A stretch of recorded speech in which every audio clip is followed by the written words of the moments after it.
நான் ஒன்றும் பெரிய மன்னர் பரம்பரையிலிருந்துலாம் வந்துடல. உங்களை மாதிரி தான், உங்கள ஒருத்த மாதிரி தான், உங்க குடும்பத்துல ஒருத்த மாதிரி தான், உங்க புள்ள மாதிரி தான், உங்க மகன் மாதிரி தான், உங்க அண்ணன் மாதிரி தான், உங்க தம்பி மாதிரி தான்.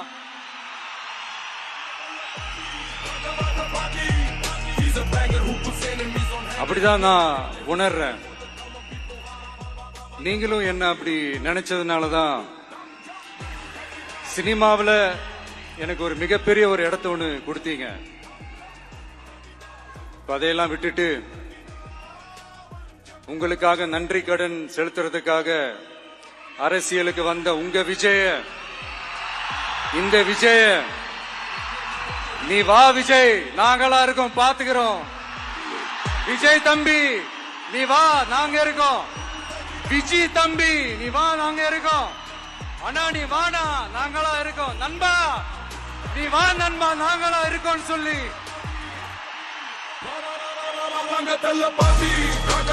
அவ்வளவு அன்பா, அவ்வளவு உறவா என்ன ஏத்துக்கிட்டீங்க. இந்த நேரத்தில் இதை நான் சொல்லணும். இந்த டிராவல்ல, இந்த ப்ராசஸ்ல எனக்கு எவ்வளவோ கஷ்டங்கள், எனக்கு எவ்வளவோ இந்த அவமானப்படுத்தினதெல்லாம் ஒரு பக்கம் இருந்தாலும், எனக்காக கூட நின்ன உங்களுக்கும் அதே மாதிரி கஷ்டங்கள், அதே மாதிரி அவமானங்கள், அதையெல்லாம் நீங்க பெருசா எடுத்துக்காம, அதையெல்லாம் நீங்க பொருட்டாவே எடுத்துக்காம, என்னோட வலிகளை, என்னோட வேதனைகளை உங்களோட தான் நினைச்சு என் கூடவே நின்னு இன்னைக்கு சி ஜோசப் விஜய் எனும் நான்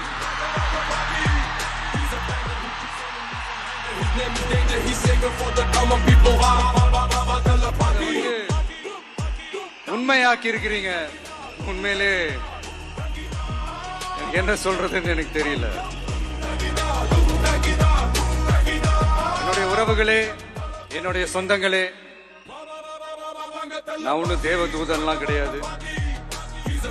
நானும் ஒரு இயல்பான ஒரு வாழ்க்கை வாழ்ற ஒரு சாதாரணமான மனுஷன்தான். நான் முன்னாடியே சொன்ன மாதிரி அது செய்வேன் இது செய்வேன்னு பொய்யான வாக்குறுதிகள்லாம் கொடுத்து உங்களை நான் ஏமாத்த மாட்டேன். எது சாத்தியமோ அது மட்டும்தான் நான் செய்வேன்.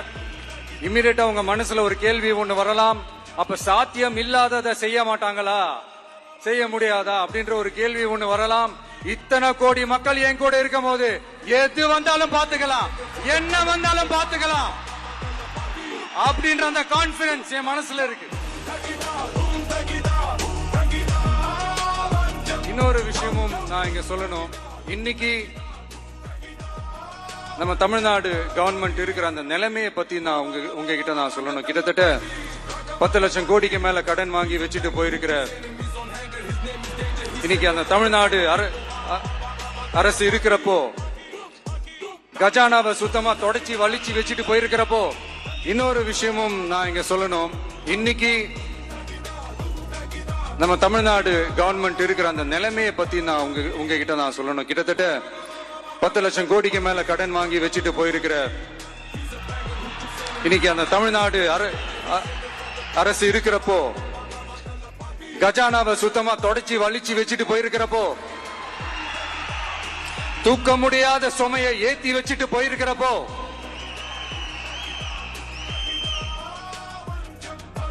அப்படிப்பட்ட ஒரு நிலைமையில தான் இந்த பொறுப்பை நம்ம கையில எடுத்திருக்கிறோம். உடனே நீங்க நினைக்கலாம், என்னடா இவர் ஏதோ பொறி வச்சு பேசுறாரா அப்படின்ட்டு. அப்படிலாம் எதுவுமே கிடையாது. உள்ள போய் பார்த்தாதான் தெரியும் எது எந்த நிலைமையில இருக்குன்னு, என்ன இருக்கு என்ன இல்ல, எது எந்த நிலைமையில இருக்கு எது எந்த நிலைமையில இல்ல. அதையெல்லாம் பார்த்துட்டு உங்களுக்கு ஒரு வெள்ளை அறிக்கையா அதை வெளியிடணும்னு நான் நினைக்கிறேன். ஒரு டிரான்ஸ்பரண்டான ஒரு கவர்மெண்டா, அதாவது இன்னைக்கு நம்ம தமிழ்நாடு கவர்மெண்ட் இந்த நிலைமையில தான் இருக்கு அப்படின்றத உங்ககிட்ட சொல்லிட்டு I just want to take it forward from there. அதைத்தான் நான் முதல்ல செய்யணும்னு நினைக்கிறேன். தமிழ்நாட்டை பொறுத்த வரைக்கும் யாரையாவது போய் ஏதாவது சந்திக்கணும் அப்படின்னா இந்த மூஞ்ச மூடிக்கிட்டு போய் சந்திக்கிறதோ, என்ன இந்த மறைமுகமா உங்களுக்கு தெரியாம போய் சந்திக்கிறதோ அப்படிலாம் நான் செய்ய மாட்டேன். எதுவா இருந்தாலும் வெளிப்படையாக ஒளிவு மறைவு இல்லாம தான் நான் செய்வேன். இவ்வளவு பெரிய ஒரு பொறுப்பை என் கையில கொடுத்திருக்கிறீங்க. அதே நேரத்தில் எனக்கு கொஞ்சம் அவகாசமும் நீங்க கொடுக்கணும்னு நான் ரிக்வெஸ்ட் பண்ணி கேட்டுக்கிறேன். நான் சொன்னதையெல்லாம் படிப்படியா நிறைவேற்ற நான் ட்ரை பண்ணுவேன், நிறைவேற்றுவேன். அதே நேரத்தில் எனக்கு கொஞ்சம் அவகாசம் கொடுத்தீங்கன்னா எனக்கு கொஞ்சம் உதவியாகவும் ஒத்துழைப்பாகவும் இருக்கும். இது உங்களுடைய ஆட்சி. பெண்கள் பாதுகாப்பை ரொம்ப ஸ்ட்ரிக்டா வச்சிருப்பேன். போதைப் பொருள் கலாச்சாரம் அதை கண்ட்ரோல் பண்றதுக்கு என்னென்ன ஸ்டெப்ஸ் எடுக்கணும், என்னென்ன முயற்சிகள் எடுக்கணும், இன்னிலிருந்து அதை நான் எடுப்பேன். நம்ம பசங்களை அதுல இருந்து காப்பாற்ற வேண்டியது நம்ம அரசனுடைய பொறுப்பு. அதே மாதிரி சட்டம் ஒழுங்கு எல்லாருக்குமான பாதுகாப்பை நான் உறுதிப்படுத்துவேன். என்ன அவமானப்படுத்துறவங்களாகவே இருந்தாலும், என்ன கஷ்டப்படுத்துறவங்களாகவே இருந்தாலும், அவங்களும் என் மக்கள் தானே. நண்பர்களாக இருந்தாலும் எதிரிகளாக இருந்தாலும் 8 கோடி மக்களும் என் மக்கள் தானே.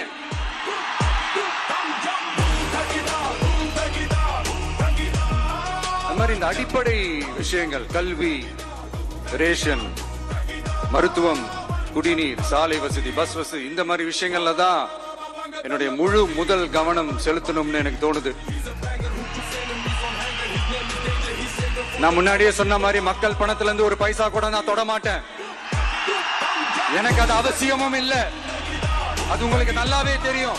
இந்த விஜய் தப்பு பண்ண மாட்டான், தப்பு பண்ணவும் விட மாட்டான். அது யாராக இருந்தாலும் சரி, என்னோட கவர்மெண்ட்ல என் கூடவே இருக்கிறவங்களாகவும் சரி, விட மாட்டான்.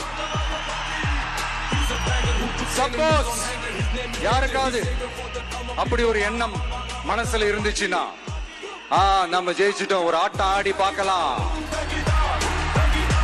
அப்படின்ற எண்ணம் யாருக்காவது இருந்துச்சுன்னா இப்பவே இந்த நிமிஷமே அதை எரேஸ் பண்ணிருங்க.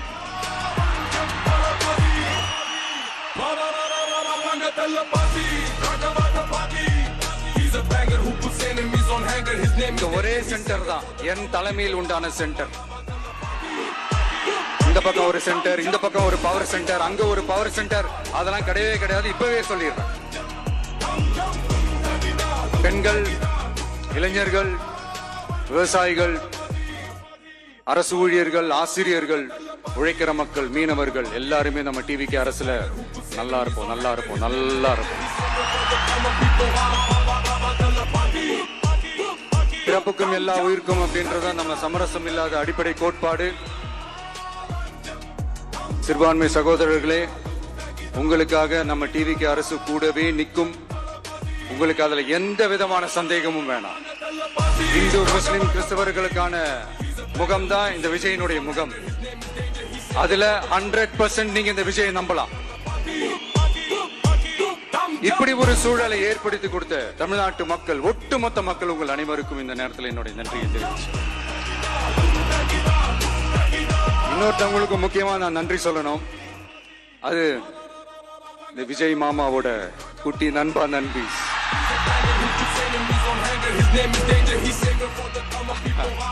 அவங்களாலதான் இது நடந்திருக்கு. உங்களுக்கு எப்படி நன்றி கடன் செய்யணும்?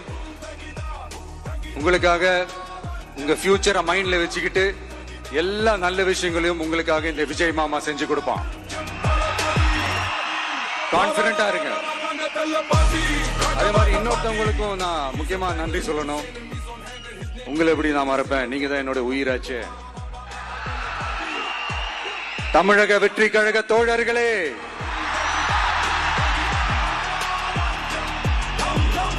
உண்மையில சொல்லனா நீங்க இல்லனா எதுவுமே இல்லை.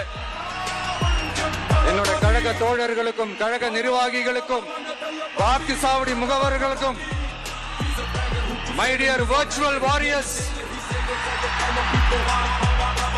உங்கள் அனைவருக்கும் கோடான கோடி நன்றிகள். வாங்க எல்லாருமா சேர்ந்து ஒரு ஃப்ரெஷ் கவர்னன்ஸ், ஒரு நியூ கவர்னன்ஸ் ஒன்னு கொடுப்போம். This is a new beginning.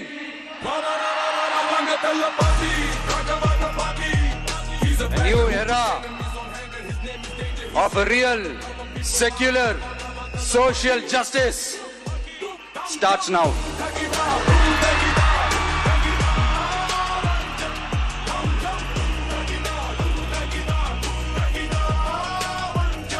மக்கள் நலன்களை மட்டுமே லட்சியமாக கொண்ட நமது அரசுக்கு பக்கபலமாக நின்று ஆதரவை வழங்கியுள்ள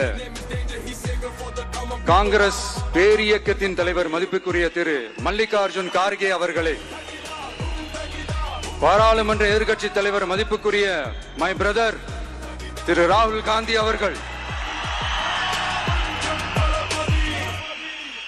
காங்கிரஸ் கட்சியின் பொதுச் செயலாளர் மதிப்புக்குரிய திரு கே.சி. வேணுகோபால் அவர்கள், தமிழ்நாடு காங்கிரஸ் தலைவர் மதிப்புக்குரிய திரு செல்வ பெருந்தகை அவர்கள், என்னுடைய நண்பர் பிரவீன் சக்கரவர்த்தி அவர்கள், சிபிஐஎம் கட்சியின் தேசிய பொதுச் செயலாளர் மதிப்புக்குரிய தோழர் திரு M.A. பேபி அவர்கள், மாநில செயலாளர் மதிப்புக்குரிய தோழர் திரு பி. சண்முகம் அவர்கள், அரசியல் தலைமை குழு உறுப்பினர் மதிப்புக்குரிய தோழர் திரு கே. பாலகிருஷ்ணன் அவர்கள், பாராளுமன்ற உறுப்பினர் மதிப்புக்குரிய தோழர் திரு சு. வெங்கடேசன் அவர்கள், நமது அரசுக்கு ஆதரவு வழங்கியுள்ள விடுதலை சிறுத்தைகள் தலைவர் மதிப்பிற்குரிய அண்ணன் திரு திருமாவளவன் MP அவர்கள், நாடாளுமன்ற உறுப்பினர் மதிப்புக்குரிய திரு ரவிக்குமார் அவர்கள், சட்டமன்ற குழு தலைவர் மதிப்பிற்குரிய திரு வன்னி அரசு அவர்கள், சிபிஐ கட்சியின் தேசிய பொதுச் செயலாளர் மதிப்புக்குரிய தோழர் திரு டி. ராஜா அவர்கள், மாநில செயலாளர் மதிப்புக்குரிய தோழர் திரு M. வீரபாண்டியன் அவர்கள், முன்னாள் தமிழ்நாடு மாநில செயலாளர் மதிப்புக்குரிய தோழர் திரு ரா. முத்தரசன் அவர்கள், இந்திய யூனியன் முஸ்லிம் லீக் கட்சியின் தலைவர் மதிப்புக்குரிய டாக்டர் திரு காதர் மொய்தீன் அவர்கள், நாடாளுமன்ற உறுப்பினர் மதிப்புக்குரிய திரு நவாஸ் கனி அவர்கள், எல்லாரையும் வருக வருக என்று வரவேற்கிறேன். முக்கியமா இந்த மாதிரி நேரத்துல எனக்காக நீங்க குரல் கொடுத்ததுக்கும், எனக்காக நீங்க சப்போர்ட் பண்ணி கூடவே நின்னதுக்கும் உங்க எல்லாருக்கும் இந்த நேரத்துல என்னுடைய நன்றியை தெரிவிச்சுக்கிறேன். கான்பிடென்டா இருங்க, நல்லதே நடக்கும், வெற்றி நிச்சயம். மீண்டும் சந்திக்கும் வரை இல்ல மீண்டும் மீண்டும் சந்திப்போம். நன்றி, வணக்கம். He's a banger who puts enemies on hanger. His name is Danger. He's savior for the common people.